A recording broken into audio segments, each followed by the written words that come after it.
Salvete omnes, salvete discipuli, ego sum magister aetereo cultipagos. E hoje estamos aqui na Lectio Suplementaria 1, na nossa primeira aula extra. E eu vou estar aqui ensinando para vocês um conceito bem importante, que é a análise morfossintática, que seria dividida na análise sintática, ou análise lógica, a gente chama assim também, e na análise morfológica. Tá? Vocês vão perceber a importância disso para o latim e para o método da qual eu estou lecionando o latim para vocês. É essencial que vocês tenham esse tipo de conhecimento, por mais que seja maçante, gramatical e meio pedântico. Tá? Então, vamos começar. Pax vobis et misericordia Dei, atque benedictio eius, in nomine Dei clementissimi misericordissimi. E, para começar, a gente vai sair um pouquinho do latim e vamos fazer um retorno aqui a Fernando Pessoa, a Essa de Queiroz, né, e a Luiz de Camões. Vamos voltar para o português. Aqui eu vou passar a definição nocional, a definição dos conceitos para vocês, que é o que é morfologia, o que é análise sintática e o que seria análise morfossintática. E a morfologia é o estudo da estrutura e das formações das palavras, né? Então, por exemplo, prefixos, raízes, sufixos, afixos no geral, classes gramaticais, né? Tá até aqui. Tudo isso está no estudo da morfologia. E a análise morfológica vai analisar a classe gramatical dos elementos que formam um enunciado linguístico individualmente, sem que haja ligação entre eles. O que isso significa? Que na análise morfológica a gente vai estar analisando individualmente cada objeto da sentença. E vocês já vão ver isso. Temos também a análise sintática, também em inglês chamada de parsing, ou análise lógica, ou análise sintático-lógica, ou análise lógico-sintática, que vai ser o estudo da função de cada termo de uma oração. A diferença maior disso para a análise morfológica é que a gente não vai estudar a palavra individual, não vamos estudar a sua raiz, os seus afixos, ou como ela é montada, o seu corpo, né? O seu morfê, que vem do grego morfologia, a sua forma. A gente vai estar estudando a função dela, ou seja, de forma relativa, dentro de uma sentença. E um termo ou palavra pode ser classificado de forma diferente de acordo com a função que desempenha na oração, né? É por isso que a gente vai dar um review aqui, um overview das principais funções sintáticas de que uma palavra pode exercer, ou uma locução pode exercer numa sentença linguística. E a análise morfossintática, por conseguinte, seria a junção dos dois. Ou seja, seria a análise morfológica junto da análise sintática. Ela vai analisar os elementos do enunciado linguístico, sintático e morfologicamente. Vamos fazer algumas definições básicas aqui, tá? Isso aqui é importante que vocês entendam. A diferença de frase, oração em período, ou sententia, oratio et periodus. Periodus que. Que está enclítico, né? O que. A frase seria todo enunciado linguístico que tem um sentido completo. Tá? Então, eu estudo latim. Eu acordei ontem. Tem um enunciado completo, portanto é uma frase. Oração seria o enunciado que contém um verbo, uma locução verbal. Eu como um pão. Como eu como um pão tem um verbo, né? Exemplo, gratia tem um verbo, seria uma oração. E locução verbal, no caso, seria a junção de dois verbos, geralmente num verbo auxiliar e de um verbo principal. Quem faz muito isso são os portugueses de Portugal, né? Eu estou a correr. Né? Como eles não gostam de gerundismo, então eles vão falar eu estou a correr, isso é uma locução verbal. Isso também se enquadraria na definição de oração. E período é todo enunciado linguístico com uma oração ou mais orações, ou seja, toda oração é um período, mas nem todo período é uma oração. Tá? Então, exemplo gratia, eu estudo latim. Isso é tanto uma oração por ter um verbo, quanto um período por ter uma oração. Agora, se você junta, mas não gosta de estudá-lo, a gente tem outra oração e, portanto, seria um período especificamente, não apenas uma oração, mas uma junção de duas orações. E vocês podem perceber que esse tipo de definições não são mutuamente exclusivas. Uma oração pode ser uma frase, uma oração pode ser um período, etc, etc, etc. Tá bom? Vamos começar pela morfologia, ou morfologia em latim. Aqui tem uma frase Ontem à tarde, Paulo comprou flores para a mãe de Maria. Bem simples. E é isso que uma análise morfológica vai fazer. Então a gente vai estar analisando aqui as classes gramaticais de cada palavra individualmente, sem perceber o todo, sem perceber holisticamente. Tá? É como se fosse o estudo das partes da sentença. Então, ontem, o que é ontem? É um advérbio. A vai ser a preposição mais o artigo, para a. Tarde é um substantivo, Paulo é outro substantivo, comprou é um verbo, flores substantivo, para preposição, a artigo, mãe substantivo, preposição e substantivo. Temos outras classes gramaticais, aqui não se exausta, tá? A gente tem interjeições, a gente tem numerais, mas aqui são os principais, tá bom? E isso é uma análise morfológica, então quando eu pedir para vocês façam uma análise morfológica, vocês vão pegar a sentença e minerá-la. Cada palavra individualmente, vocês vão pegar a classe gramatical, o aspecto individual de cada palavra. Tá bom? Como que ela é categorizada morfologicamente. Muito simples, né? E eu não vou dar tanto enfoque na análise morfológica. O que eu vou dar mais enfoque é na análise sintática, sintaxis. Né? Isso daqui é a análise sintática. Então, ontem à tarde, Paulo comprou flores para a mãe de Maria. Como é que a gente vai analisar essa frase sobre a ótica sintática ou lógica, ou fazendo um parsing dela? Percebam que agora a gente não necessariamente vai analisar cada palavra individualmente, mas a gente vai pegar as locuções, o conjunto de palavras e ver como eles funcionam, qual que é a função sintática deles dentro do período da oração. Ou da frase. Então, ontem à tarde. Qual que é o serviço de ontem à tarde dentro dessa sintaxe? É um adjunto adverbial. Paulo. Qual que é a função de Paulo? O sujeito. Ele é o sujeito daqui. Comprou é o verbo bitransitivo. E já eu vou explicar o que é adjunto adverbial, o que é sujeito, verbo bitransitivo, objeto direto, objeto indireto e adjunto adnominal. Tá bom? Mas só para vocês verem aqui, então, comprou o verbo bitransitivo, flores é o objeto direto do verbo bitransitivo, é o complemento direto, para a mãe de Maria, tudo isso é o objeto indireto, e aqui, dentro desse objeto indireto, a gente tem um adjunto adnominal restritivo, tá bom? Então isso aqui seria análise sintática. Cada termo desses daqui que já vai ser esclarecido, exerce uma função dentro desse período, tá bom? E vamos começar aqui pelo sujeito. É o mais fácil. E o sujeito, resumidamente, ele é aquilo que é identificado na oração. Aquele que exerce o verbo da oração. O ponto central da oração. O sujeito, ele pode ser categorizado em diferentes predicações. Então, um sujeito determinado é aquele que pode ser identificado na oração. Né? Se pode ser determinado, é um sujeito determinado. O sujeito determinado pode ser simples, composto ou elíptico. O que cada um desses significa? O sujeito simples é aquele que só possui um núcleo, e o núcleo do sujeito é o principal dos termos que compõem o sujeito.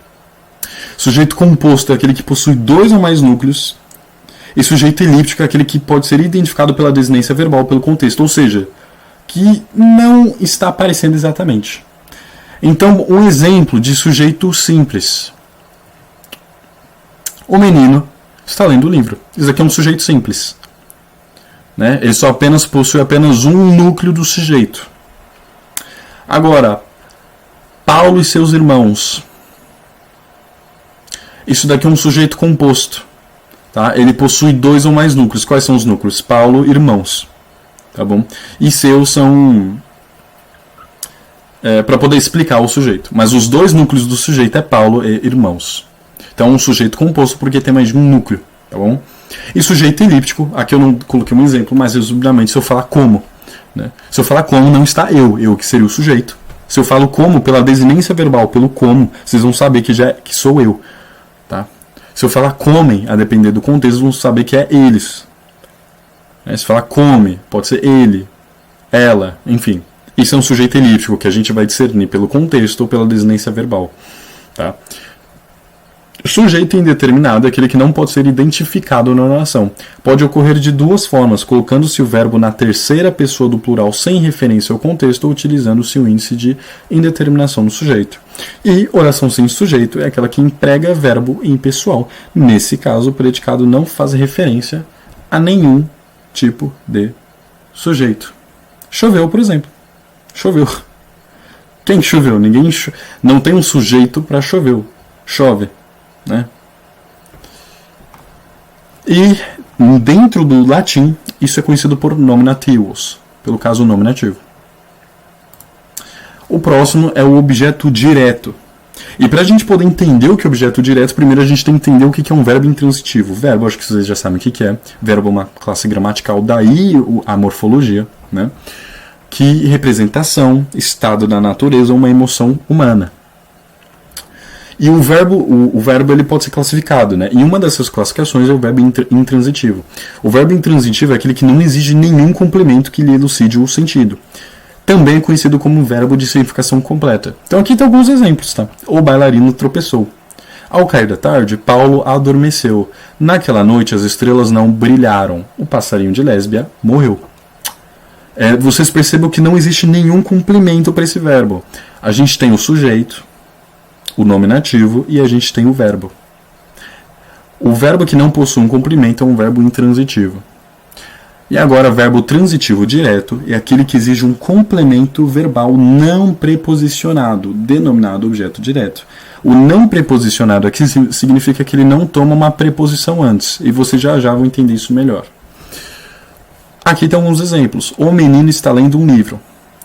Aqui temos o sujeito. Aqui temos uma locução verbal. Aqui o verbo, né? E aqui é o objeto direto dessa locução verbal, desse verbo. Percebam que aqui a gente não tem nada. Aqui a gente já tem.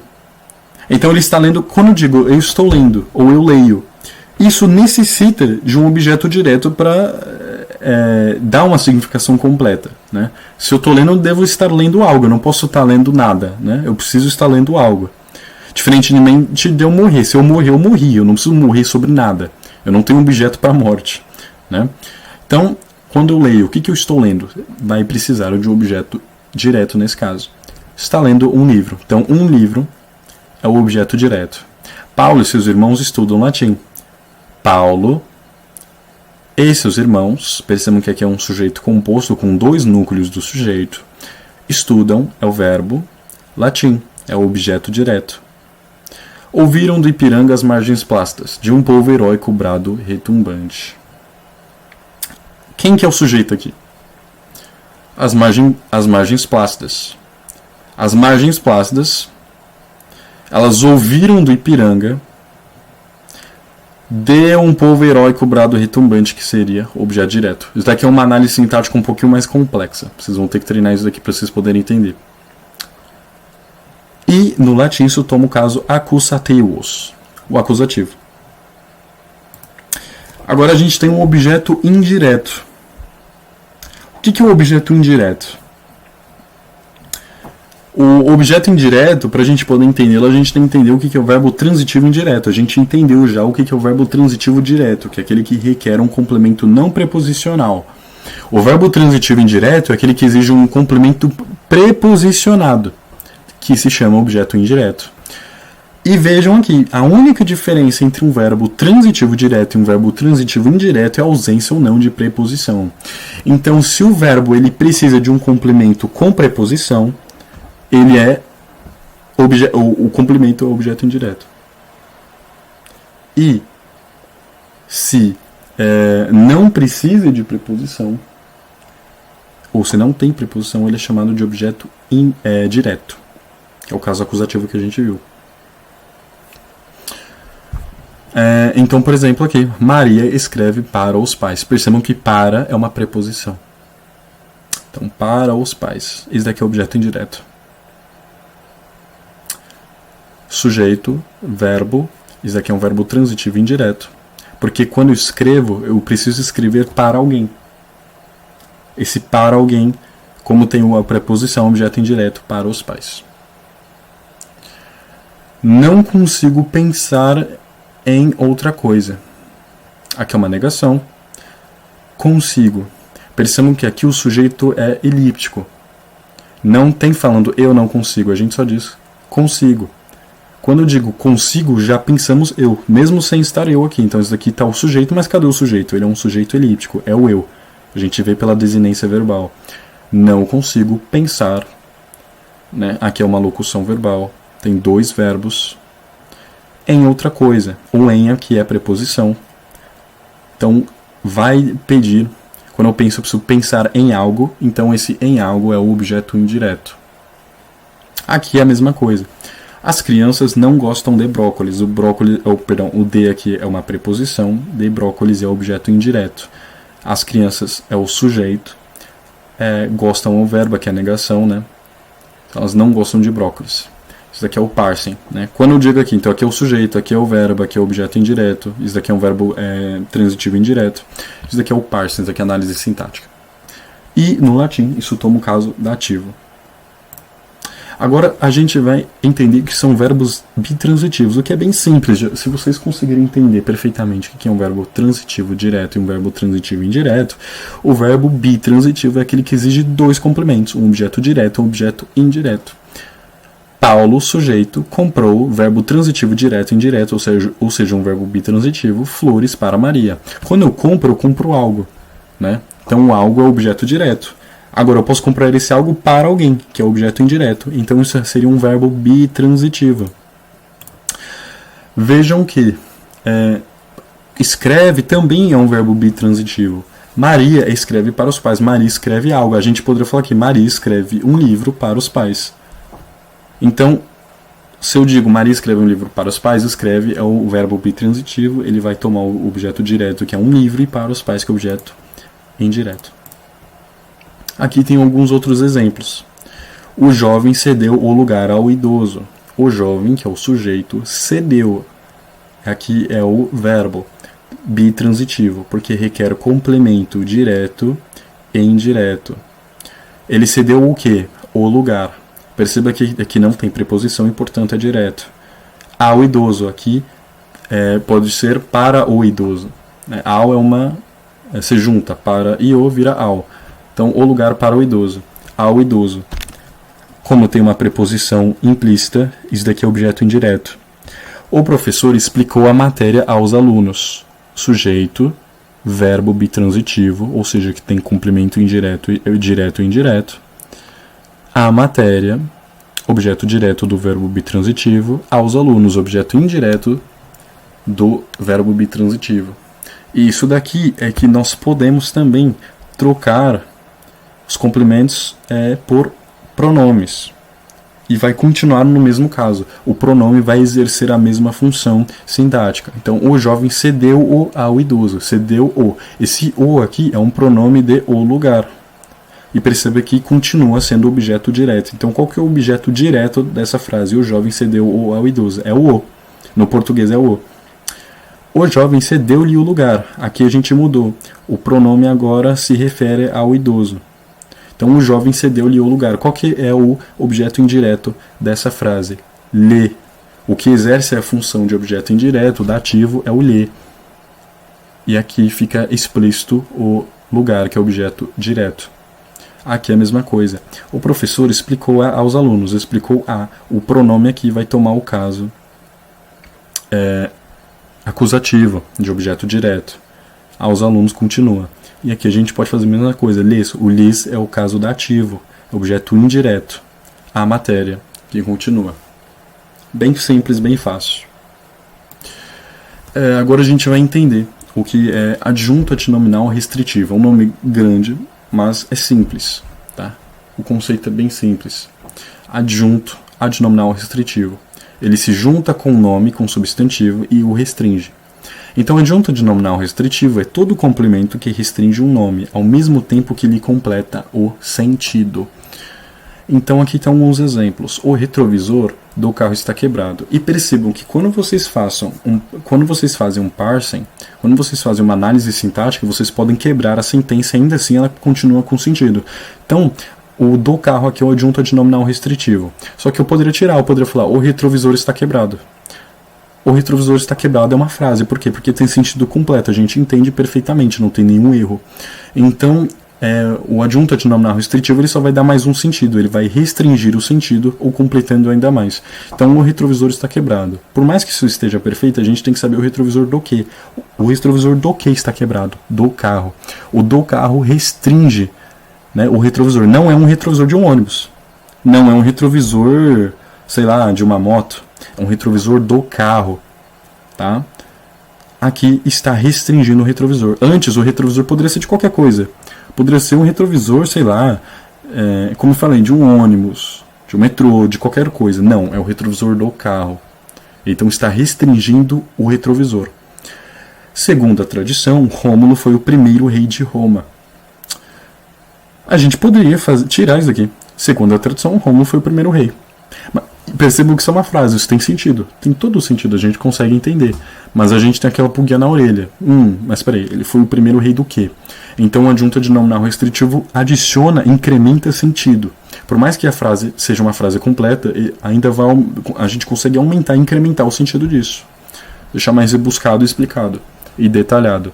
Então ele foi o primeiro rei. Rômulo foi o primeiro rei do quê? Da Geórgia, do Império Russo, do Império Otomano? Não, ele foi o primeiro rei de Roma. De Roma é o adjunto adnominal restritivo que restringe o significado de rei. Antes poderia ser rei de qualquer coisa, agora é o rei de Roma.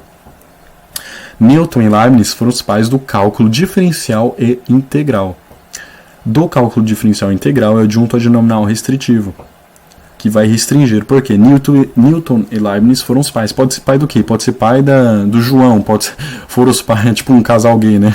Foram os pais da Maria. Não. Foram os pais da biologia. Não. Foram os pais do cálculo diferencial e integral. Vai restringir os pais. É pai do quê? Entendeu? O inglês, ele passa um framework muito bom para isso, né? Que é como ele faz uma construção possessiva. E percebam que o adjunto adnominal restritivo, geralmente, quase 99% dos casos, está numa construção possessiva, que implica a posse, né? Nem sempre, né? Mas, por exemplo, o retrovisor do carro. O retrovisor faz parte do carro. O carro tem um retrovisor. No inglês, a construção possessiva ela está em genitivo também. E assim, Paul's car is blue. Percebam que é muito parecido com o latim. Então eles vão adicionar uma coisa, uma terminação. Nesse caso, o apóstrofo S, para denominar adjunto adnominal restritivo. Em português, como é que a gente traduziria isso aqui, por exemplo? O carro do Paulo. Eles não têm do aqui, não é of, é Paul's.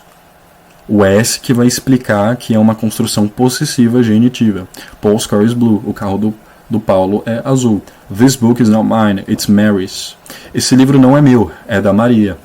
This house is my parents. Essa casa é dos meus parentes. Por mais que no inglês informal a gente não costuma ver isso, no inglês formal é assim. A gente só fala a gente coloca o substantivo, a gente coloca apóstrofo S. It's Mary's, é da Maria. E aqui tem alguns pontos de observação, que nem sempre a preposição de indica adjunto adnominal restritivo. Tá? Mas o adjunto adnominal restritivo sempre vem acompanhado da preposição de. Então tem algumas vezes que a preposição de não tem sentido de genitivos. Às vezes tem outros tipos de sentido, como eu já mostrei anteriormente. E eu vou mostrar novamente, já. E o adjunto adnominal restritivo encerra, na maior parte dos casos, a ideia de posse, que é uma construção possessiva como no inglês. E no latim, como eu já dei spoiler, genitivus, se chama genitivo, caso genitivo. Genos, sangue, né? O caso possessivo. Agora a gente vai entender o que é o adjunto adverbial. Como vocês podem ver, é bem simples agora vocês predicarem o que é adjunto adverbial pelo que eu falei antes. Adjunto que está junto ao verbo. Adjunto adverbial, que está junto ao verbo. O adjunto adverbial é todo complemento que denota circunstância, oração ou intensifica o sentido de um verbo, adjetivo, advérbio. Ele vai dar mais detalhes. E esses detalhes eles podem ser de lugar, tempo, modo, causa, instrumento, meio, companhia, matéria, entre outros. Isso é um pouquinho de entender porque ele é meio abstrativo. Tá? Ele não é tão... quando eu estudava latim, ele era o caso mais difícil que eu tinha para entender junto do dativo. Tá? Mas aqui tem alguns exemplos de lugar, tempo, modo e causa. Então, por exemplo, estou em casa. Estou, eu posso falar, eu estou. Em casa é o adjunto adverbial, porque ele está explicando esse verbo. Eu estou aonde? Né? Eu estou exatamente aonde? Paulo é de São Paulo. Então Paulo é. Beleza, Paulo é. De São Paulo. E percebam aqui que o de não é adjunto adnominal restritivo, mas aquele é o adjunto adverbial porque ele está explicando o verbo. Ele não está restringindo o verbo. Então Paulo é de São Paulo. Viemos por um atalho. Por vai pedir adjunto adverbial. Então por um atalho. Isso aqui explica lugar. Tempo também. Essa flor floresce. Esta flor floresce, beleza, mas ela floresce quando? Uma vez ao ano. Aqui é o adjunto adverbial que está explicando. No inverno, adjunto adverbial. Gosto de esquiar. Paulo estuda francês. Beleza, ele estuda francês, mas qual que é a faixa etária, né? A linha temporal disso? A faixa temporal disso? Desde os 15 anos. Por modo, todos jogaram. Jogaram com o quê? Com garra. Passei o fim de semana com muita dor. Ela cantou bem, mas poderia ter cantado melhor. Então aqui está mostrando o modo. Causa, cheguei atrasado por causa do trânsito. Devido ao mau tempo, não pudemos ir à praia. Eu poderia apenas ter dito, não pudemos ir à praia, mas eu coloquei aqui uma explicação. A causa, devido ao mau tempo. Brás Cubas morreu. Vocês lembram que morreu é um verbo intransitivo? Então, o de pneumonia não pode ser um adjunto adnominal restritivo, nem nada disso. Porque Brás Cubas de pneumonia não faz sentido. Então, o de pneumonia, aqui a preposição de não vai tomar caso genitivo, vai tomar caso ablativos. Ablativo. Então, ele morreu, o de pneumonia é uma explicação, é a causa da morte. É o que explica o verbo, é o adverbial. E no latim chamamos isso de ablativos. E aqui é um dos casos mais underground, que vocês não precisam realmente decorar todas as terminações quando estudarem o latim. Porque ele é muito simples, na verdade, vocês vão decorar em 10 minutos. Que é o caso vocativo. O caso vocativo é simples, ele é toda a forma linguística usada para chamar ou interpelar o interlocutor. E o vocativo aparece sempre entre vírgulas, e é assim que vocês vão percebê-lo.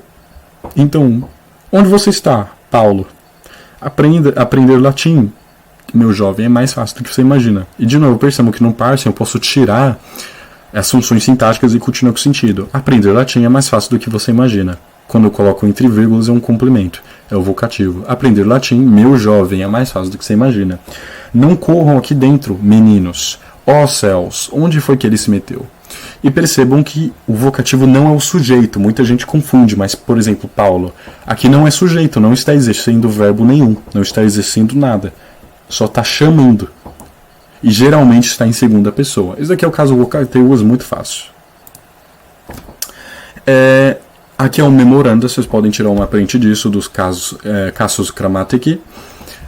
E então o nominativo é o caso do sujeito, o acusativo é o caso do objeto direto, o dativo é o caso do objeto indireto, o genitivo é o caso do adjunto adnominal restritivo e o ablativo é o caso do adjunto adverbial. Eu peço que, se vocês não entenderem algum conceito, que vocês façam perguntas no servidor do Discord. Pra mim, pode ser no meu privado, pode ser no servidor, whatever.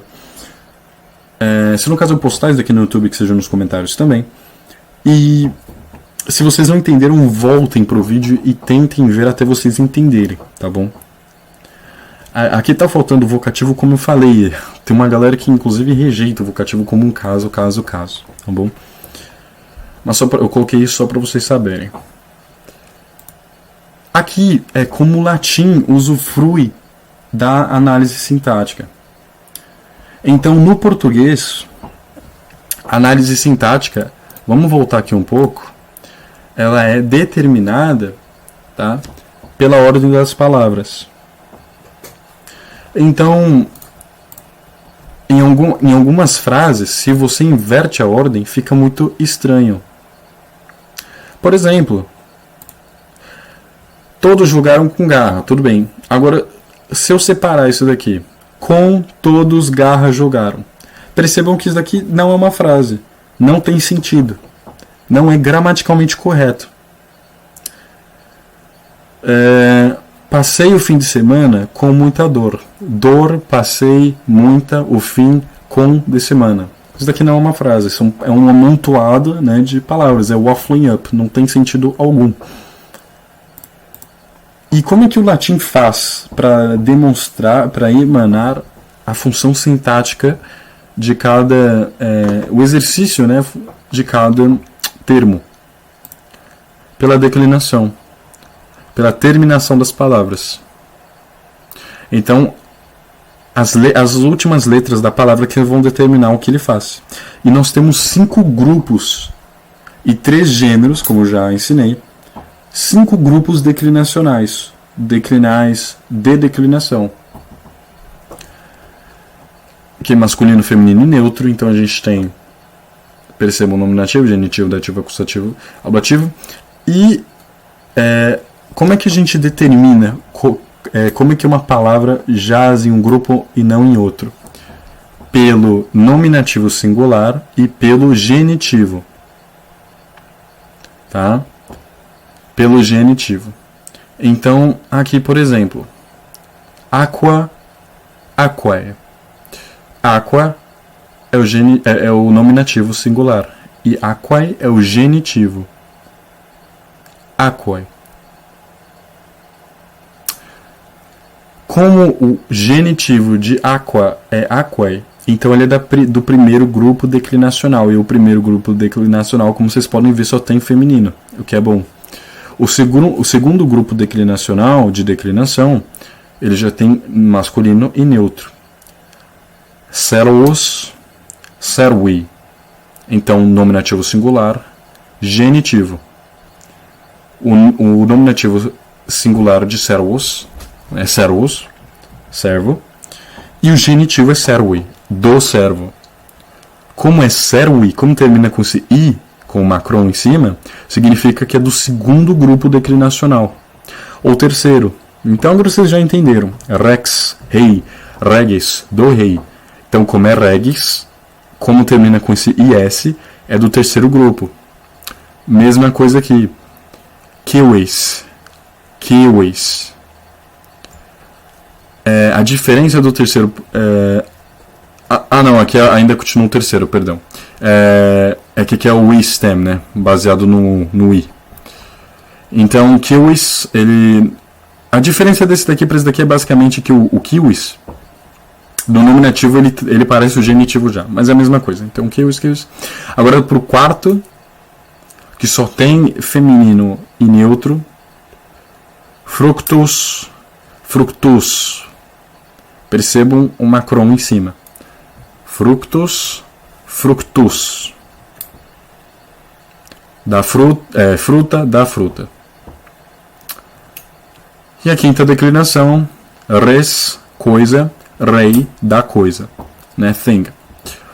Res, nominativo singular, genitivo singular, rei. Então, se tem EI, é da quinta.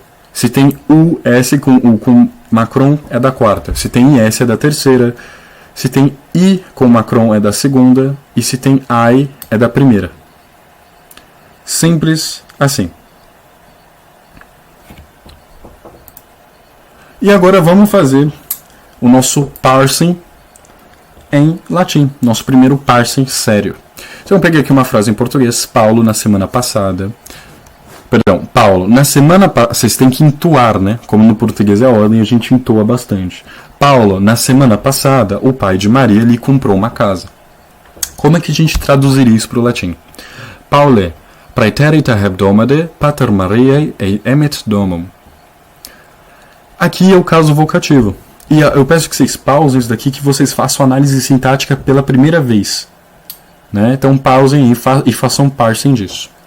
E voltem quando conseguirem. E se não entenderem, voltem para a parte do vídeo que vocês não entenderam. Tá bom? Então, Paule, vocativo. Tá? Se vocês fizeram, voltem. Paule, vocativo. Pretérita, ablativo. Pater, sujeito. Maria, genitivo. Ei, dativo. Emet, verbo. Verbo bitransitivo. Domum, acusativo. Em termos do português, como é que a gente faz? Eu acabei de fazer em latim. Como é que a gente faria em português? Vocativo, adjunto adverbial, sujeito, adjunto adnominal restritivo, objeto indireto, verbo bitransitivo e objeto direto. Perceba que, pelo latim ele não depender da ordem das palavras, e sim da terminação, a gente pode colocar a ordem que a gente quiser. Então, Mariae pater eidomum emet praeterita hebdoma de Paule, ou praeterita hebdoma de emet pater ei Mariae domum Paule. Esses são sinônimos. Essas três frases aqui são a mesma. Agora vocês perguntam, Magister, mas eu posso fazer da forma que eu quiser? Bem, teoricamente vocês conseguiriam. Só que o latim ele já prescreve algumas ordens que são mais literárias e mais belas e menos confusas do que outras. Porque por mais que o latim tenha flexibilidade para escrever da forma que você quiser, ele ainda pressupõe uma ordem, tá? Que é a que vocês vão aprender pelo curso. Língua Latina per se Illustrata, o LIPSE. Então é isso. Muito obrigado, espero que vocês tenham gostado da aula. E esse é o básico de análise morfossintática. Neste ponto, se vocês terminarem a aula, vocês já teoricamente já conseguiram fazer isso daqui, tanto em português quanto em latim. E muito obrigado. Qualquer dúvida, novamente, me contatar.